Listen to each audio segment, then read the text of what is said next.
Welcome, everyone, to another Reuters newsmaker. I'm Axel Threlfall, editor-at-large based out of London. I am delighted to welcome Tony Blair back to Reuters, albeit virtually. We have, as always, lots to talk about. The news cycle has made very sure of that.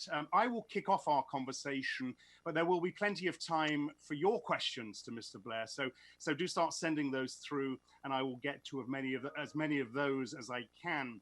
Now, this discussion, or at least where I'm going to kick it off, is pegged to a report published today by the Tony Blair Institute for Global Change entitled China's Role in the World. The timing works well because, let's face it, China's growing assertiveness, it's growing combativeness, and how everyone else responds to that has a bearing on so much right now. And I think it's fair to say is probably the hottest issue in Western foreign policy as well, not only because of what it says about China, but because of what it says about so many governments trying to manage their own relationships with China. Tony Blair,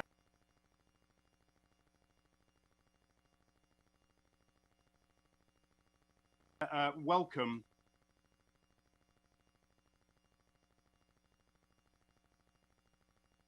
Back to Roy. Are they right? I don't think it's for bad, but I think there is a new aggressiveness and assertiveness about China, which combined obviously with the questions that are rightly being asked of China as a result of the pandemic, that lead people to a more hostile attitude towards China. And I think the interesting thing about the poll is it shows that this is a public opinion issue. It's not just a policymaker issue. But I think it's important to understand at the same time that there are things that we need a relationship with China for, not least trying to solve things like global pandemics, climate change, reflating the world economy, where to get in. I mean, really the purpose of the report is to say whatever attitudes are towards China, to get into a situation of hostility is not really sensible. Sure. But do you think the days of viewing or hoping to view China as a partner or an accountable, responsible stakeholder in international affairs is over? I think we're in a new era, yeah, for sure. And so what's really happened to two things. And one of them is completely justified, and the other is frankly difficult for us.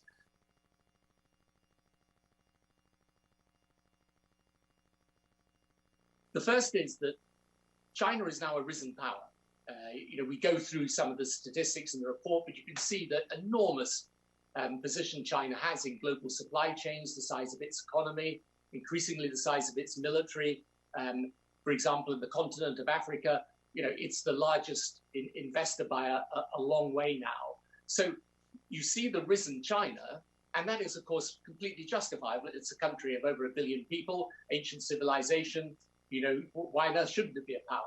But the second thing that's happened is that when people like myself first came to power just over 20 years ago, we assumed that as China evolved economically, it would evolve politically and in a more democratic and in a more open direction. Actually, what's happened in the last few years is the Chinese Communist Party has tightened its grip on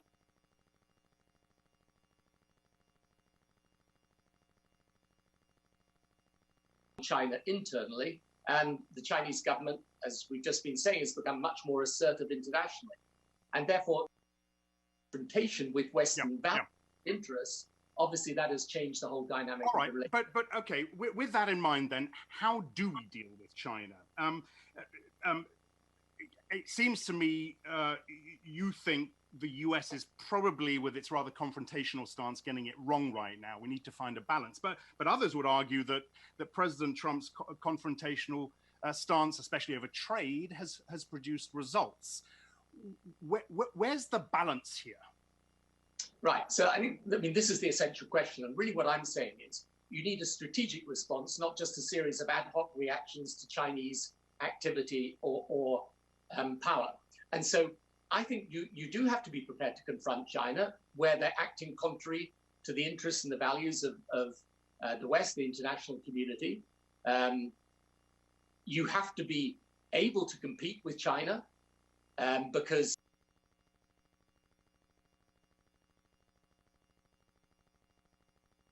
what I say is you do have to reserve this space for confrontation, for cooperation rather. And the essential thing in my view is to be in a position where the West has built a strong enough set of alliances that we're able to handle China however and whatever direction China develops it. I wonder, though, how those three ways, the cooperation, competition, and confrontation, work in practice. Is it possible to say cooperate with China on climate while at the same time confronting on trade, on human rights, on intellectual property? Surely China won't stomach that. Well, I think it will if it knows it's met with a strong enough response. This is why it's important that America and Europe and our allies like Japan, India, that we stick together on this. You know, China, one of the things we do in the presentation is we expose the fact that, yes, China is a big power, but it's not a bigger power than America.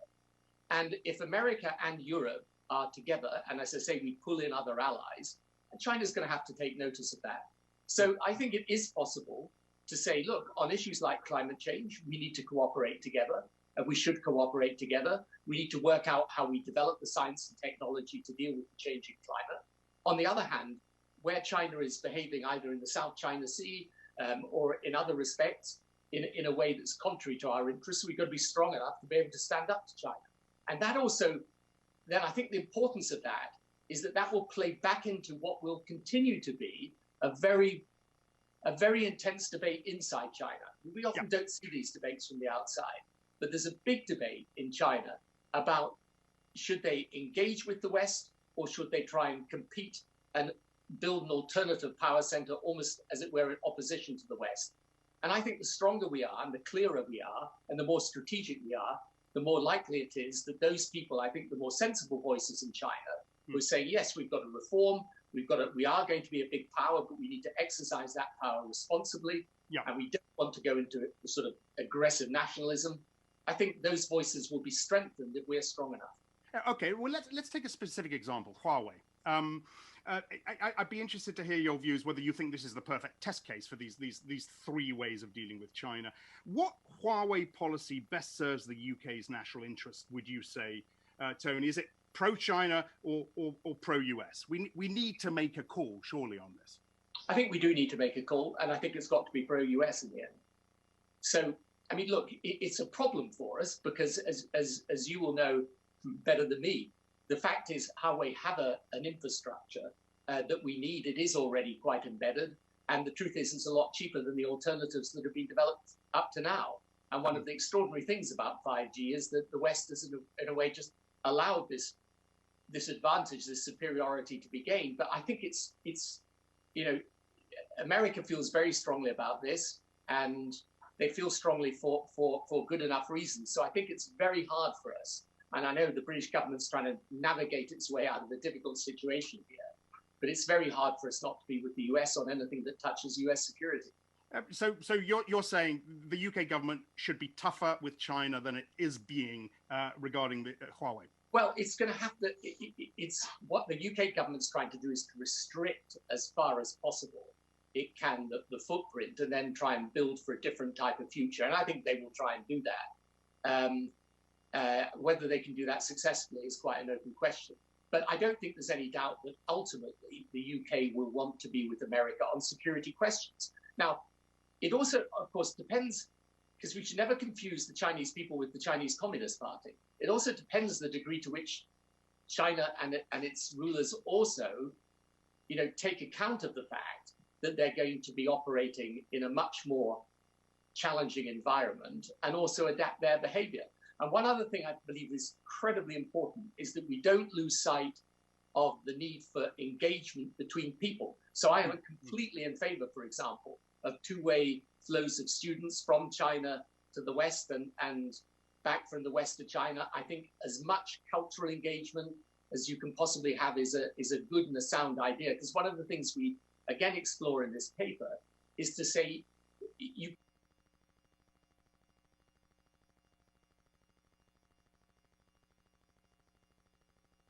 can't treat war with the Soviet Union was tiny. It imported something like $200 million worth of goods. In 2018, the imports of America from China were $560 billion. But also because the Soviet Union was a forced collection of countries. Yep. China's one country. And it's an ancient civilization that is always going to be a big power in today's world. All right, look, I'm going to one final piece on China, and then I want to move on. Lots of questions coming through on China as well, which we'll try and get to at the end. In your report, you talk about a Cold War light, and I imagine a lot of people are going to latch on to this phrase. Right now, though, we've got 3 US aircraft carrying the Pacific for the first time in years. The Chinese see that as provocation. There's a US-China trade standoff. Many people are going to look at this and say, look, we're already in a Cold War light with China. How long before that then graduates to a proper Cold War? And can it? I think that just depends on which direction our leadership and their leadership want to take it. And that's why what I'm arguing for is sustained engagement with China. And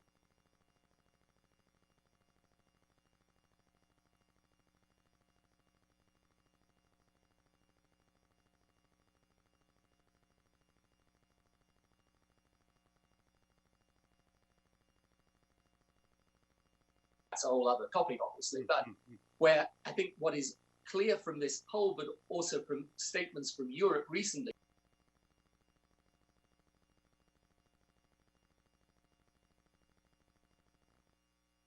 despite what is happening, and you've just seen what's happened recently on the India-China border, I think it's possible to pull back, even from a light Cold War, and get into a better strategic relationship. But it needs working on, and it needs working on as a strategy, and as I say, not as a series of reactions, and with allies. Yeah, in fact, I'm going to bring in a question that's just come through because it specifically talks about the India-China dispute.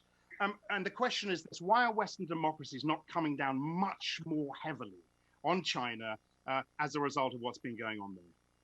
Well, I think they are coming down quite hard on China, but the question is, where do you take it? And I think that in each one of these areas where you get the potential for confrontation, you are, I think, going to get a much tougher Western response in time to come. So I think, wherever the issues of friction are, you will find a much tougher response. And actually, the reaction of America and Europe to this border incident was strong. And I think, by the way, one of the things you're going to see is the West's relationship with India will strengthen significantly. And that is another long-term development. But, in the end, you only have to look at the economic facts and figures and look at the size and the power of China to realize it's still important to have the ability to work with China where it's necessary to do so. Yeah. All right. Move on just generally to leadership. We've talked about leadership and collective leadership, and we've talked about the US. My question is this: does the US, is the US in a position to lead on a lot of these things right now? Does it even want to lead, I guess, is the important question. Has it perhaps lost its desire to influence the global agenda for the time being? And right now, I think there is a move towards a more isolationist US position, but these things change. And it's not in the US interest. It's not remotely in the United States interest not to be engaged and a key player in the world. And I think, if you look beneath the rhetoric, I think America will remain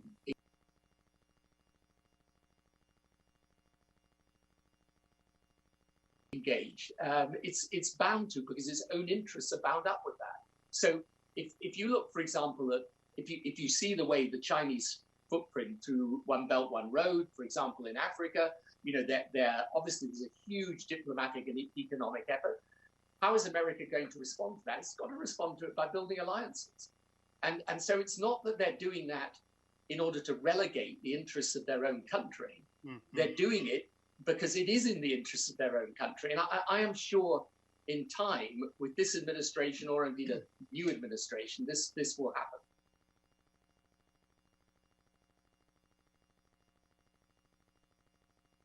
All right, well, let me ask you.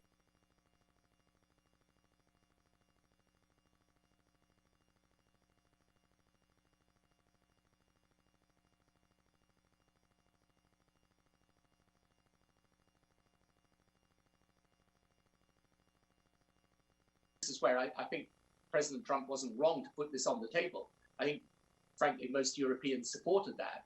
No, where there are unfair trade practices, you should seek to change them.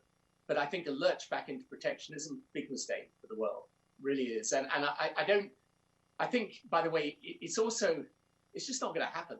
I mean, I know that there is, at the moment, there is a reaction and movement against globalization. But the single most important thing always to realize about globalization is it's driven in the end by people. It's not driven by government simply.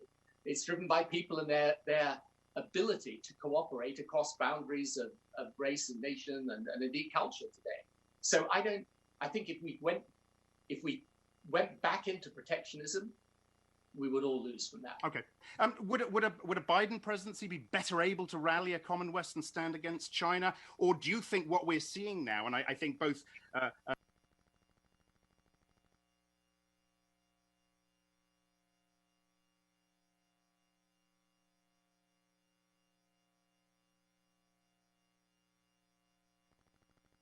draws nearer. Would you agree with that?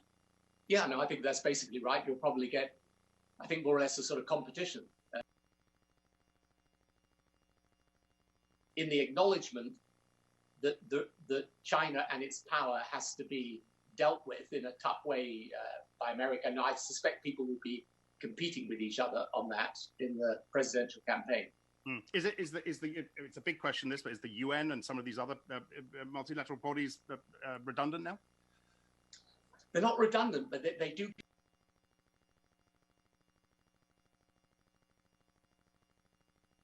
get affected by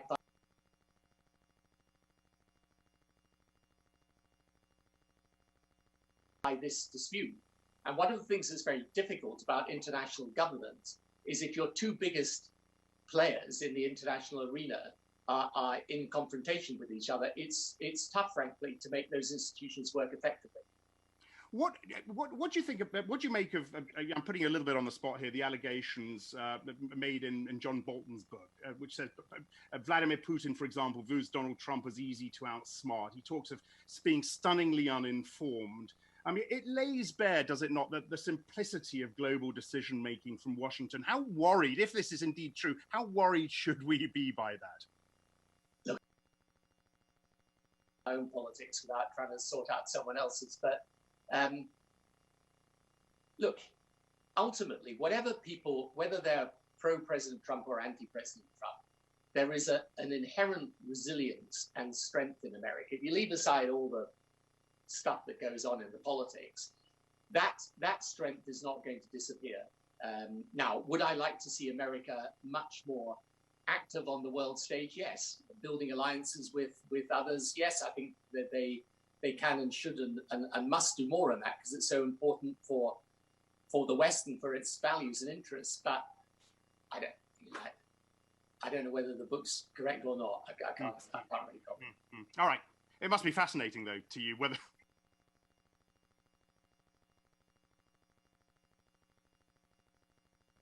it is or not.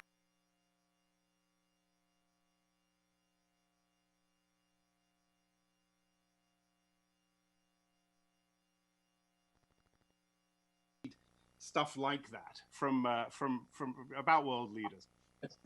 Well,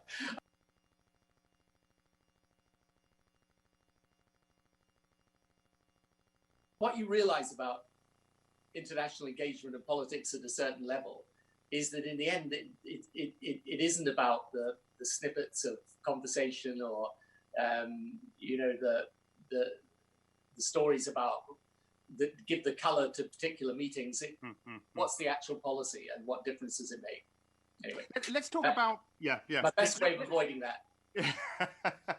No, I had to give it a shot. Let's talk about the response to the pandemic, because I know your institute has done a lot of work with governments on this.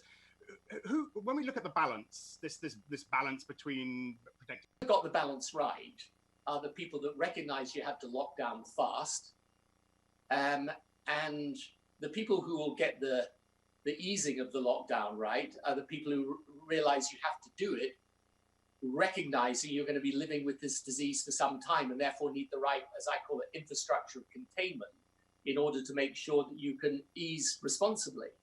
But the problem, mean, the essential dilemma for policymakers about COVID-19 is this. It's serious enough that you know you don't want it, right? So you and I will both know people who've had it badly.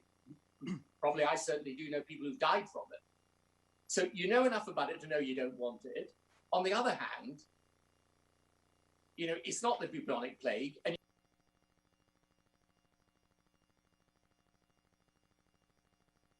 you can't shut the enormous damage done to your economy for a long period of time. Yeah. So in the end, you're not, as it were, it's not about lives versus livelihoods. It's calculating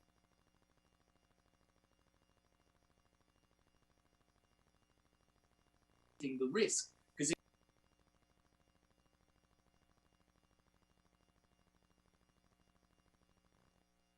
society is going to be enormous. And I really, really worry about that. So I'm in favor of those governments that just are effective and competent all the way through. Shut down fast, get mass testing in place, yep, get the lockdown eased as quickly as you can, but with the containment infrastructure in place. So I imagine you would not put the US and the UK in that category. Well, we've been badly hit, both of us. But what about the response? Is the widespread criticism of the UK's government's response justified? I think even those UK government members you talk to privately would admit that the lockdown response was too slow. Yeah. So, you know, and it's one thing you learn when you leave office. This is a darn sight easier to give the advice than take the decision. So, you know, you've just got to caveat it with that. But no, I think we didn't lock down fast enough. But I think the thing that we are missing now, which is my constant plea, is to do testing on a mass scale and build the rest of what I call the containment strategy. That means you can, for example, open up schools, get businesses back to work with some reasonable hope that where you get outbreaks, and you will get outbreaks, you've got the things in place that allow you to squash them fast. I've heard you talk about this. We've seen some rapid change happen in the private sector in response to this. Do you think, how optimistic are you we can see similar change happen in the public sector? And look, I know things happen much more slowly there, but is this at least providing a context for governments, for policymakers to do the right thing going forward? Yeah, no, absolutely. I think it's a really good point. And I think one of the things that's really interesting is in a crisis, in a sort of wartime atmosphere of crisis, you can get government to work in a way which is much faster and often much more effective. And the question really is how you take that process of decision making and that relief of sort of over bureaucracy, and you take that into peacetime, as it were. And, you know, for example, just in the way that we have used technology within our healthcare system, I mean, we have done probably more in the last 10 weeks than we've done the last 10 years. So, you know, how you do that and then, I mean, personally, I think the single biggest challenge is how you take the technology change that is possible today and you run with that at a much greater speed in the private sector and in the public sector. Mm-hmm. So I think in education, for example, there are things that we have learned during the course of this crisis that we could again bring into our education system and run it better. The government, at the end of this, my view is that all those things that government should have been doing before the crisis, all the necessary reforms are going to be there after it, yep, but they should be accelerated. Do you think, though, generally, and it's a big question, this, but the world, missed a perfect opportunity to actually pull together, realize our common humanity, and come out of this with something better? Yeah, and of course. I mean, look, what's absolutely extraordinary is that we haven't had the degree of global coordination that was obviously necessary. I mean, around, you know, I mean, we're getting there on vaccines, but pretty slowly and with difficulty. We still don't have, by the way, a proper and fair distribution mechanism, because there will be all hell to pay if the rich world gets the vaccines and it isn't properly distributed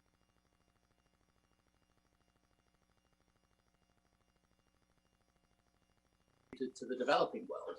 And then on the sharing of data, clinicians have been working together, but governments have been, there's been a hesitation about governments working together in the way that is absolutely necessary.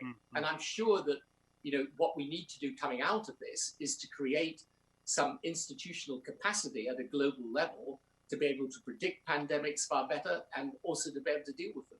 Yeah. All right. Look, I've got a wary eye on the time. We've got lots and lots of questions coming through, and I do want to get to those in a few minutes. There's a few other bits and pieces I want to ask you about. And I want to come on to this a little bit provocative, but look, over 40,000 deaths in the UK, many more by some counts. If you'd presided, Tony, over that kind of death toll, would you have felt obliged to resign? Would you have thought about resignation? Look, I don't think you can really talk in those terms. Would I have been disappointed and anxious about the situation? Yes, of course. And look, there'll be a time afterwards to go back over and see what might have been done differently or better. But I think the likelihood is a globally open country like Britain was always going to be hit hard with this. And I'm actually more sympathetic to the problems going into the lockdown, because I think there was a lot of uncertainty at that point about the disease and what it was like and what was necessary. So I'm much more much more understanding of that. I think what won't be acceptable now is not to get the easing right. Yeah. When you and I last met, you made an impassioned, just before the election, you made an impassioned plea at Reuters headquarters in London, not to vote for Jeremy Corbyn, basically saying that the choices are pretty stark. Given what's happened in between, the pandemic, the response, the reaction to the government's response, the way Keir Starmer of the Labour Party is now stepping up, has this whole... You've got a leader of the Labour Party that looks as if he could be Prime Minister. I mean, I'm not saying, and Keir will know this as well as anyone, it's a long way to go. But he's made a very good start. He's made good decisions inside the Labour Party. He's performing well. He's obviously a highly intelligent and capable guy. So, no, of course, that's been a big change. And if we carry on like that and then develop the right policy agenda, which he's got time to do, then we'll have a fighting chance for sure. And at least we're back on the pitch, Yeah. which is a welcome and change. I imagine you speak to Keir Starmer, among others. Is the morale in the party back up? I mean, the culture has been, probably still is, pretty toxic, but is the morale coming back up? Yeah, no, definitely. And I think the culture is a lot less toxic. I think people are basically wanting and willing to give Keir a chance. I mean, everyone knows it's a difficult fight. We've had a terrible defeat. We've gone in, well, might be completely the wrong direction in recent years. But he's making a good fist of it, and he deserves support. Just to come back to Trump and China, how tough does the Trump-Xi era make things here in the UK? We can't comfortably, as we've talked about, it's hard to ally comfortably with either side. We've isolated ourselves from Europe to boot. More, I guess, lonely Britain right now than global Britain. Is that a fair assessment? Well, it's going to be difficult, but I mean, it's difficult for all countries, frankly, to be caught in this fight. But I think in the end, the UK will be with America on issues that touch security and values and essential interests. But the point is, we also do a lot of trade and business with China, and we'll want to keep that going. And it's in no one's interest for China, for the world to fall into two blocks, I think would be really unfortunate. And that's why I think it's not a very popular thing to say right now, by the way, but that's why I think you've got to keep that space for cooperation, even if you clearly on issues of security are going to be with our principal allies. All right, look, I've got a few other bits and pieces, but as I said, lots of questions coming through. We've only got about 15 minutes to go. So let me come to some of these questions. And one of them is how you view the crisis of the social democratic parties in Europe. And in the context in which we've been speaking, this idea that there's a bit of a vacuum, that the Europeans might come in as leaders in their own right. Is it possible for the social democrats in Europe to reverse the trend?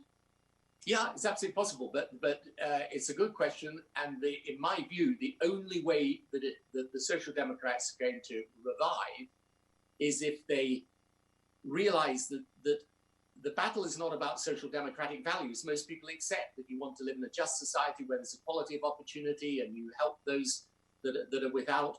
The challenge for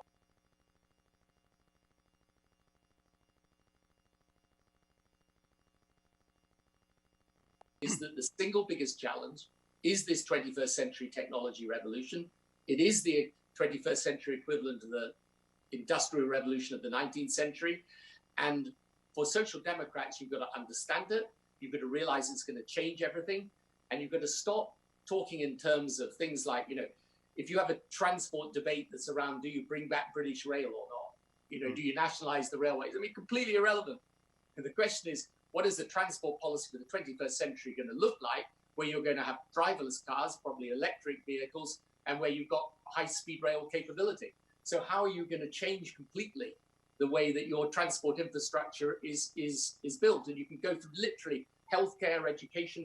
What social democrats must not become are small c conservatives just opposing the changes in the world. We've got to lead the change and make it fair. And that's, in my view, if the social democrats do that, then they will revive. If they don't, then the risk is that the conservative parties actually take up that mantle. Yeah. All right. Look, we said we'd talk about populism and nationalism as well. Here's a question. Donald Trump, Boris Johnson, Bolsonaro, they are linked very loosely in some people's eyes, their response to the coronavirus, the high death rates in their countries. Do you see good old-fashioned competence coming back into vogue with voters after all of this? Are people tiring of flamboyant populists now?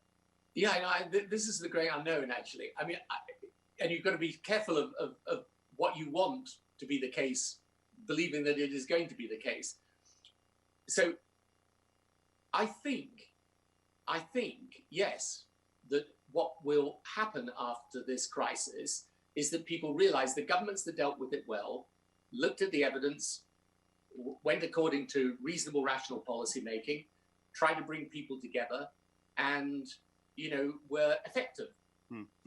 That's what I think and I hope. But the thing I always say to people about this crisis is that it's so unusual and so deep that everything that was there before COVID is going to be there afterwards, but more vivid and more intense. And that will probably include populism, because the one thing you don't know yet is how is this economic rebound going to go? And will you come out of this crisis with millions of people, and often the most vulnerable, in a situation where their jobs are not going to come back and they're a long way off getting retrained for new ones? So your business, my institute, we've got almost 300 people working for us. We've been able to repurpose very easily, use the technology. We can still work very easily. Many people are going to be out of work and in business. I hope that the evidence-based center ground works. Lots and lots of questions still on China coming through, and I want to come back to this subject and nationalism. Countries not working through multilateral channels, inward-looking mentality. But it seems to me that given China's stance, it's used the pandemic very well, if you like, to its strength. It's the pandemic's given China a bit of a shot in the arm when it comes to the way it's put the West on the back foot. Is that a fair way of looking at it? Are they being cleverer than others at playing this to their advantage? I think that there are sort of people on behalf of the Chinese government that want to say that. I don't think so myself.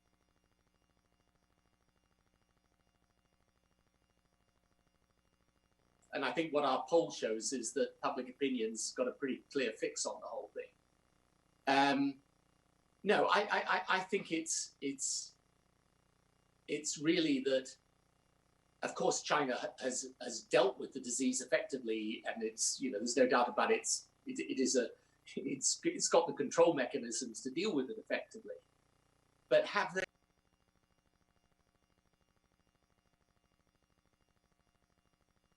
they come out of this with their global reputation enhanced, I think what's interesting about the poll, and the findings surprised me, not in relation to the US, they surprised me in relation to France and Germany and the UK. Well, I think you'd have to say no. The people are very well aware that this did start with China and that China was slow to alert the world to it. Black Lives Matter is something we haven't talked about, and there are some questions coming through on that as well. How a number of them really to this idea of how you would have handled this situation and what practical policy steps you would have taken. So there's that question I'd like you to respond to, but also this one for being implicated, hundreds of years ago. Look, I think you've got to be really careful of sort of running back over your history continually. In my view, the central thing is to recognize that there's a just cause here. And the cause is structural racism and inequality. And you've got to deal with it, but you've got to deal with it with policy that works. So that's looking at how companies change their practices, how we become more aware of how Black people perceive how they are treated and how they actually objectively are treated in many cases.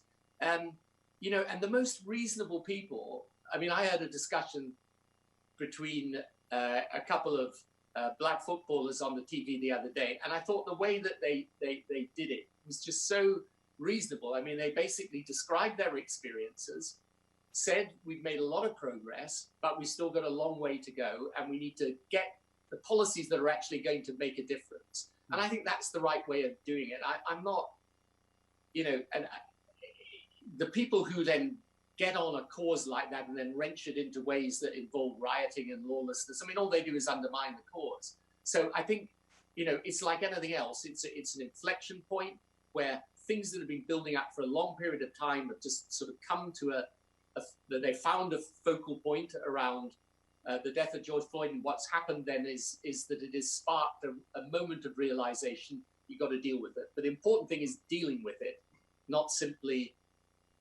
protesting about it. Yeah. Okay. Only a few minutes to go, but there's plenty more that we want to ask you. I wondered, and when we decided, when I thought about reaching out for this newsmaker, it was really because I thought, look, there are issues that we're all focused on, and I wonder how to what extent we're taking our eye off the ball when it comes to a number of other very, very critical issues. Iran, Moscow, Syria, Libya, some of these issues.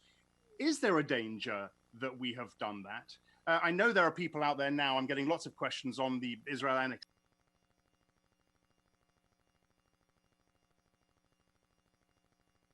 annexation, for example, a very timely point. But what worries you most about us focusing on this one thing so intensely and forgetting other stuff? Yeah, no, because the rest of the world goes on, and these things are very critical. I mean, I hope very much that the plan to annex the Jordan Valley does not go ahead. I think it would be taken as a sign that the peace process was over. That's important. Iran continues to be important. Libya, I think, needs a lot of focus at the moment. I mean, its future essentially is being decided at the moment in a fight between Russia on the one side and Turkey on the other. But the destabilization effect of Libya on the Sahel group of countries, and then the countries to the south of the Sahel that are now finding that terrorism is spreading into their countries. No, that's also a huge problem for sure. Yeah, there is a danger of this, but this is where I think if the world was operating on a more coordinated basis, you would find the space to deal with these other questions, because it's not as if governments should have the bandwidth to deal with more than one thing at a time. Specifically on Israel, of course, some would say, this is sort of nationalism writ large, inward-looking mentality, thumbing their nose at their core allies because it has the backing of the US.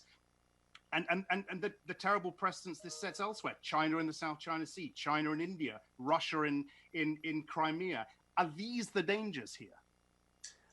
Well, I think just very specifically on the annexation, freeze any notion of annexation. until there'd been a proper discussion around the peace plan that the Americans launched. And, you know, this is those of us who've been dealing for years and years and years with this Israeli-Palestinian issue are just incredibly frustrated at the missed opportunities we keep getting. We keep failing to take those opportunities in order to move the situation forward. But I think in other, I mean, each arena is different. The reason I single out Libya is that I think right now it is in a very, very dangerous situation. And I think some focus from Western governments would be very sensible. Couple of other bits and pieces. Will the pandemic accelerate or slow progress on the climate change fight, in your opinion?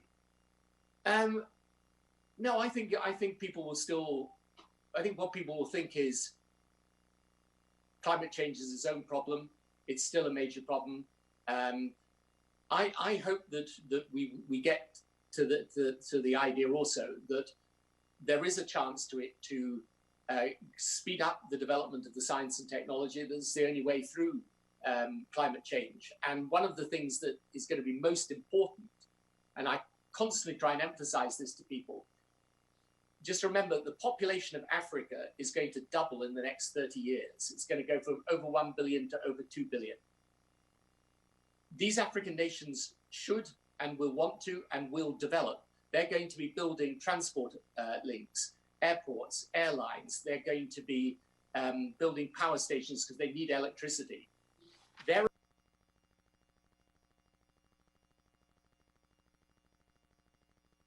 What Europe should do on climate change is great, and we should do it. But, you know, I always say to people when we're debating the third runway at Heathrow, which is probably off the agenda anyway now, but, you know, whether we have a third runway at Heathrow or not is not going to determine the future of the climate. What will is whether that part of the developing world that needs to develop most and should develop most can be helped to do so sustainably. And that's the number one challenge. And by the way, a number of questions from global asset managers in the sustainable space asking what you'd want to see us doing with respect to sustainable investing globally. And I guess that's very much part and parcel of what you've just been really encourage that we should be doing everything that we can to stimulate what will ultimately be a chain that goes from investment in new technology to the development and implementation of that technology, because that's the only way you're going to. You can't deal with climate change by telling the developing world not to develop. You can only do it by showing how they can develop sustainably and helping them. I'm gonna finish where we started with your report on China, and I wonder. My question is this: is this report born from a fear of what will happen if we don't come up with a strategy to handle China, or does it reflect an optimism on your part that were we collectively to settle on a strategy, we could either make the relationship work better or keep China in check? Well, it's a fear. The report is really based on a fear that we won't engage with China strategically. We'll just do a series of sporadic reactions to their actions. That it's absolutely necessary that we react in a strategic way. And I suppose it also reflects an optimism if we do it, that China is not like the old Soviet Union. It's a powerful country. It's always going to be and remain a powerful country.